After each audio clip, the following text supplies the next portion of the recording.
حي على الفلاح.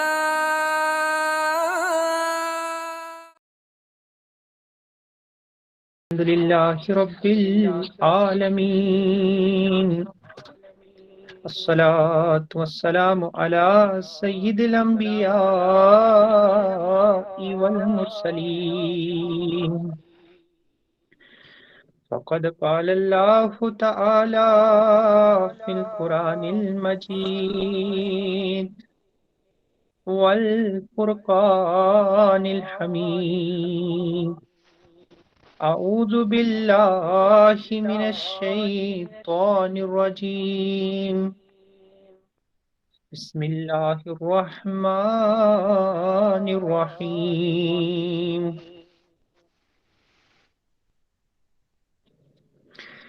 يا أيها النبي جاهد الكفار والمنافقين واغلظ عليهم ومأواهم جهنم وبئس المصير.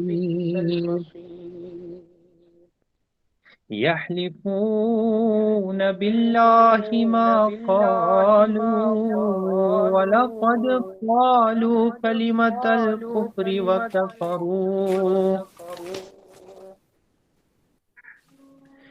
وكفروا بعد إسلامهم وحموا بما لم ينالوا وما نقموا إلا أن أغناهم الله ورسوله من فضله فإن يتوبوا يك خيرا لهم وإن يتولوا يعذبهم الله عذابا أليما في الدنيا والآخرة وما لهم في الأرض من ولي ولا نصير.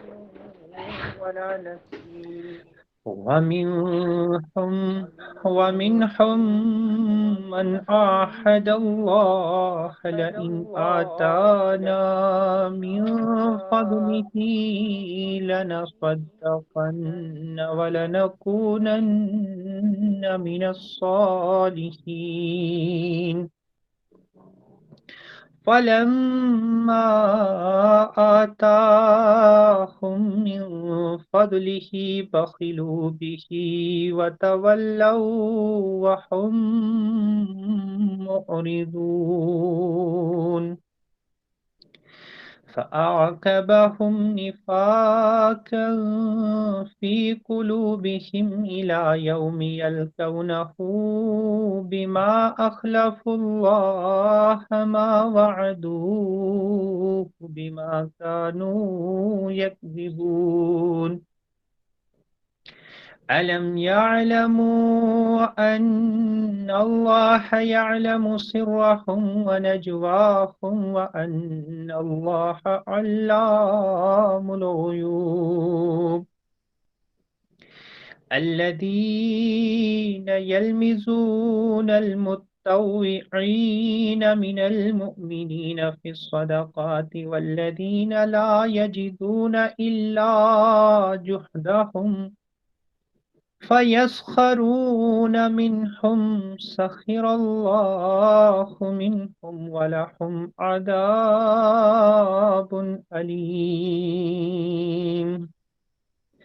استغفر لهم أو لا تستغفر لهم إن تستغفر لهم 70 مرة فلن يغفر الله لهم، ذلك بأنهم كفروا بالله ورسوله والله لا يهدي القوم الفاسقين. آمنت بالله صدق الله العظيم.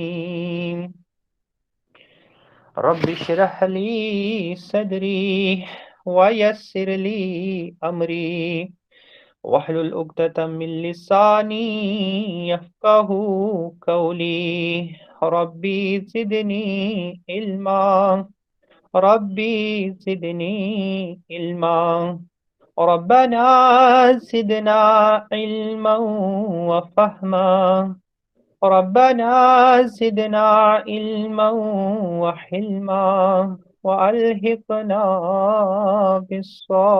بالصالحين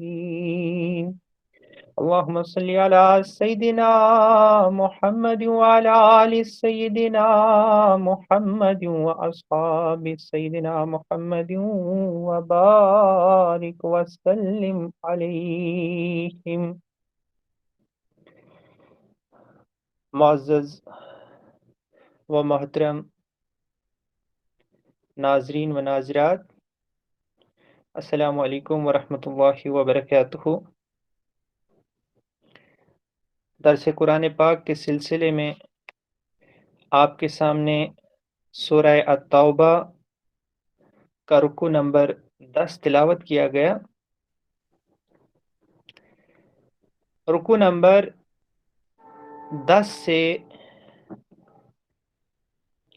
اس تقریر کی شروعات ہوتی ہے جو غزوہ تبوک کے بعد نازل ہوئی، اور ہم جانتے ہیں کہ غزوہ تبوک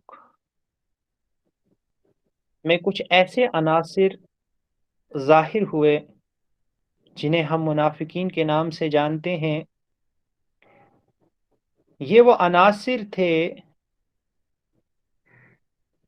جو دین کی یہ جماعت جو رسول رحمت صلی اللہ علیہ وآلہ وسلم نے بڑی محنت شاقہ کے بعد ترتیب دی تھی،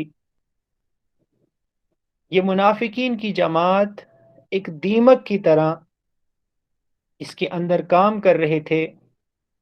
وہ اس جماعت کو توڑنے کی پوری کوشش کر رہے تھے. گویا یہ آستین کے سانپ تھے جو جماعت کے اندر پیدا ہو چکے تھے. جو رکوع میں نے آپ کے سامنے پڑھا ہے اس میں انہی منافقین کا تذکرہ ہے. گویا ان منافقین کے ساتھ کیا سلوک کیا جانا چاہیے، یہ منافقین کس قسم کے سلوک کے مستحق ہیں، یہ رکوع اسی پہ بحث کرتا ہے. دیکھیے جب ہم قرآن پاک میں پڑھتے ہیں نا کہ اعوذ باللہ من الشیطان الرجیم ان المنافقین فی الدرک الاسفل من النار، کہ منافقین جو ہیں وہ دوزخ کے سب سے نچلے طبقے کے اندر ہوں گے. تو کبھی کبھی میں سوچتا تھا کہ آخر کیا بات ہے، ایسے ایسے کردار دنیا کے اندر پائے جاتے ہیں لیکن منافقین کو اللہ تعالیٰ نے جہنم کے سب سے نچلے طبقے میں کیوں ڈالا؟ جب آپ اس رکوع کو پڑھیں گے آپ خود دیکھ لیں گے کہ یہ منافقین کس قدر اسلامی جماعت کی خاطر نقصان دہ ثابت ہوئے ہیں. اللہ تعالیٰ کا ارشاد مبارک ہے، یا ایھا النبی، نبی کریم صلی اللہ علیہ وسلم سے ارشاد ہو رہا ہے کہ اے نبی جاہد الکفار، اب جد و جہد کیجئے. کن کے ساتھ؟ کفار کے ساتھ. اب جہاد کریں کفار کے ساتھ. والمنافقین، اور منافقین کے ساتھ. وغلظ، اور سختی کریں علیہم ان پر. ومأواہم، اور ان کا ٹھکانہ جہنم، جہنم ہے. وبئس المصیر، وہ بہت ہی بری پلٹنے کی جگہ ہے. تو یہاں پہ دو گروہوں کے متعلق احکامات نازل ہوئے ہیں.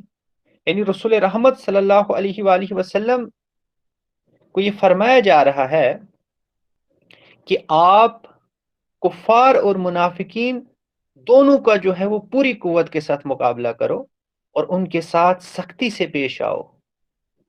آخرکار ان کا ٹھکانہ جہنم ہے اور وہ بدترین جائے قرار ہے. ہم دیکھتے ہیں کہ غزوہ تبوک سے پہلے منافقین کے ساتھ سخت رویہ جو ہے وہ سخت رویے کے ساتھ پیش نہیں آیا گیا. اس کی وجہ یہ ہے کہ اس سے پہلے ہم دیکھتے ہیں کہ رسول رحمت صلی اللہ علیہ وسلم ایک دوسرے محاذ پہ جو ہے